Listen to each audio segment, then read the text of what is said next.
अस्सलाम वालेकुम students, class grade 10। आज हम कर रहे हैं बायोलॉजी का जो नेक्स्ट टॉपिक है वो करेंगे कंपोनेंट ऑफ ह्यूमन स्केलेटन, और ये है पेज नंबर 60। तो यहाँ पे एक जो टॉक है ये देख लेते हैं। Andreas Vesalius is honoured for developing the modern anatomical study. Anatomy में हमने पढ़ा था कि ये इंटरनल स्ट्रक्चर को और उसके फंक्शन को इसमें हम रीड आउट करते हैं। Vesalius was born in the Brussels, जो कि बेल्जियम में है। He made many discoveries in anatomy based on studies made by the dissection of human dead bodies. In human studies जो dead bodies उनको study करने के बाद उन्होंने एनाटॉमिकल स्टडीज़ अपनी जो है ना वो बनाई थी और उस पर काम किया हुआ था। His book contained the most accurate depictions of the whole skeleton and muscles of the human body। उन्होंने बुक लिखी जिसमें उन्होंने ह्यूमन स्केलेटन, ह्यूमन बॉडी पे जो मसल्स हैं कैसे जुड़े हुए हैं उस स्केलेटन के साथ, तो उस पर डिटेल में लिखा हुआ है। तो अब हम आते हैं अपने टॉपिक की तरफ। Component of human skeleton. The 206 bones in the adult human skeleton are organised in a longitudinal axis. For example axial skeleton to which the appendicular skeleton is attached. Student जो बोन्स है हमारा ये है कि bilateral system होता है, इस तरफ भी सिर्फ बराबरी है ताकि एडजस्टमेंट हो जाए। आप देख सकते हैं जैसे बैक बोन है तो बैक बोन भी आप देख सकते हैं सेंट्रल पार्ट में इस तरह से जो रिब्स निकल रही होती हैं तो वो दोनों तरफ से फिर बनी होती हैं, ऐसा नहीं है कि एक तरफ को ही सिर्फ होती है।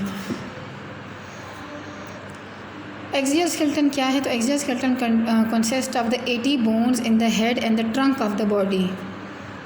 यानी हेड और ट्रंक में 80 बोन्स हैं तो वो उस पर मुश्तमिल है। It is composed of 5 parts. Skull contains 22 bones out of which 8 are cranial bones. यानी हमारे जो इन सर के ऊपर हैं जो जिसने स्कल का वो बोन्स हैं जो स्कल को कंप्राइज करते हैं। enclosing the brain and 14 are the facial bone, जो हमारे चेहरे के ऊपर बोन्स हैं। There are 6 middle ear ossicles, क्योंकि एक कान में 3 मिडियल एयर ओसिकल्स होते हैं तो इस तरह से दोनों कानों के फिर मिला के 6 मिडियल एयर ओसिकल्स हो जाएंगे। There is also a hyoid bone in the neck. Vertebral column out contains 26 bones vertebrae and the chest is made of chest bone called the sternum and 24 total है, जिसके 12 pair of ribs होते हैं। तो appendicular skeleton क्या है? Appendicular skeleton is composed of 126 bones. अब ये appendicular जो स्केलेटन है वो इससे ज़्यादा है। Pectoral गिर्डल is made of pectoral है जो shoulder गिर्डल is made of 4 bones. Students ये देख सकते हैं ये वाला आपका पेक्टोरल गिर्डल है और इसमें 4 बोन्स होती हैं। बाकी अब ये है ये arm, hand, leg, pelvic girdle, vertebral column, rib cage जिसमें हमने देखा था कि 24 बोन्स हैं, 12 पेयर्स ईच हो रही होती हैं। इधर स्टर्नम से साइड बाय साइड होती है और स्कल। तो अब आपने यहाँ से देखना है। Arms have 6 bones, both hands have 54 bones, दोनों का मिला के 54 बोन्स है। पेल्विक गिर्डल जो हिप के में हड्डी होती है has 2 bones. Legs have 6 bones and both feet have 54 bones. आपने अच्छे से इस तस्वीर को देखना है।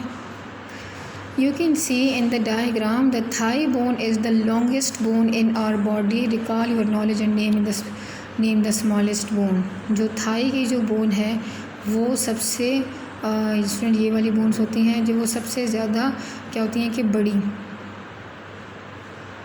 साइज़ आपका ये वाला एरिया होता है। आगे हम कंटिन्यू करेंगे। टाइप्स ऑफ जॉइंट्स देखेंगे। A joint is the location at which the 2 or more bones make contact. They allow movements and provide mechanical support. तो स्टूडेंट जॉइंट क्या है, पहले इसकी डेफिनेशन है और फिर इसका फंक्शन क्या है, तो वो भी इसके साथ ही आ रहा है। Joints can be classified on the basis of movement, the basis of the degree of movement they allow. यानी किस हद तक कितने हम जो है ना किस डिग्री पे उसको मूव कर सकते हैं, एक बोन कितना मूव कर सकती है, तो उस पर इसको क्लासीफाई किया गया है। तो यहाँ पे सबसे पहले है इमूवेबल और फिक्स्ड जॉइंट इसको कहते हैं। Such joints allow no movement. For example the joint between the skull bones. तो अब जो जॉइंट्स जैसे ये दो बोन्स हड्डियाँ ये जो जितनी भी स्कल में जुड़ी हुई हैं, जिसे क्रेनियल बोन्स भी कहा जाता है, तो इनके जो जॉइंट है वो फिक्स है। तो ये बार बार यानी इसमें कोई मूवमेंट बाद में नहीं होती। तो स्लाइटली मूवेबल जॉइंट्स कौन से हैं? Such joints allowed slight movements, for example the joints between the vertebrae. जो वर्टिब्री है तो उसमें जैसे आप झुक सकते हैं, स्ट्रेट हो सकते हैं, तो उनमें स्लाइट डिग्री ऑफ मूवमेंट है पाई जाती हैं, तो इसको स्लाइटली मूवेबल जॉइंट्स कहा जाता है। Movable joint they allow variety of movements, for shoulder joint जैसे कि आपके बाजू हैं, हिप जॉइंट्स यानी आप टांगों को जो है ना लात मार सकते हैं आगे भागने में, चलने में, तो मतलब ये मुख्तलिफ़ काम आप इससे ले सकते हैं। तो ये मुख्तलिफ़ डिग्री पे और उस पर डिस्टेंस कवर करना होता है तो ये कर सकते हैं इससे। एल्बो जॉइंट, कोनिका and knee joint etc. There are many types of the movable joint in body. The main types are hinge joint and ball and socket joints. Hinge joints क्या है स्टूडेंट? तो hinge joints move back and forth like the hinge on the door and allow the movements in one plan only. जैसे कि आपका ये देखिए, ये आपके पैरों की जॉइंट है,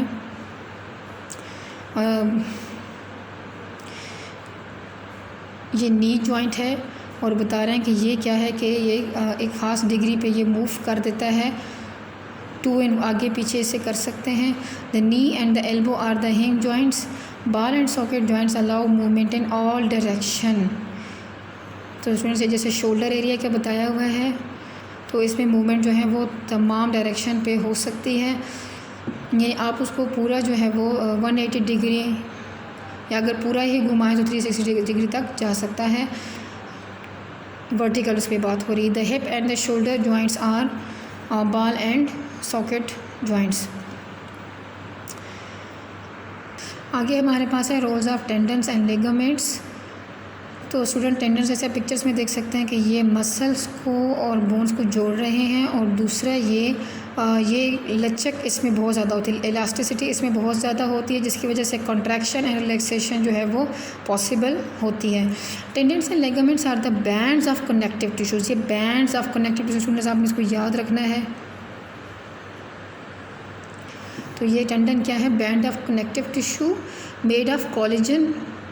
tendons are tough bands and attach muscles to bones. When a muscle contract, tendons exerts a pulling force on the attached bone which moves as a result. Ligaments are strong but flexible bands and join one bone to another at joints. ये देखें students, ये जहाँ पे joint होते हैं, जैसे आपके हाथों की उंगली में आप देख सकते हैं कि उन्होंने ये जोड़ देते हैं, और ये स्ट्रॉन्ग भी हैं और ये फ्लेक्सिबल भी होते हैं। जैसे आप अपनी उंगलियों को मोड़ सकते हैं जैसे कि ये। तो इसका मतलब है कि जो मुड़ने की पावर है वो इन जॉइंट्स की वजह से, लिगामेंट्स की वजह से आ रही है हाथ में। They prevent dislocation of bones eight joint. यानी ये क्या करता है कि बोन्स को अपनी जगह बदलने से रोकता है। नेक्स्ट हमारे पास आ रहा है muscle and movement. We know that when bone moves at joints they produce movements. The movement in bones are brought about by the contraction of the skeletal muscles which are attached with them by the tendons. The role of the skeletal muscle is as follows. तो student ये भी एक सवाल है कि जो movement है वो क्यों बोन्स में हो जाती है। तो ये अपने उसमें स्केलेटल मसल का भी रोल बताना है, और जो ऊपर हम पढ़ चुके हैं जॉइंट्स के साथ जो टेंडेंस ये लिगामेंट्स लगे होते हैं तो उसका भी रोल इसमें आ जाएगा। One end of the skeletal muscle is always attached with some immovable bone. यानी एक स्केलेटल मसल का जो सिरा होगा वो ऐसी बोन से जुड़ा होगा जो मूव नहीं कर सकती। This and of the muscle is called the origin. The other and of the muscle is attached with the movable bone. और जो दूसरा होगा वो ऐसा होगा कि जिससे वो मूवमेंट हो सके।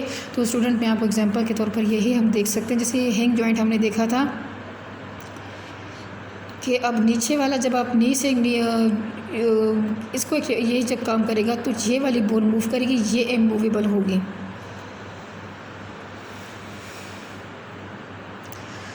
और जो मूव नहीं करती वो ओरिजिन कहलाती है, और जिसकी जो मूवेबल बोन के साथ जो मसल्स अटैच होंगे उसको इंसर्शन कहते हैं।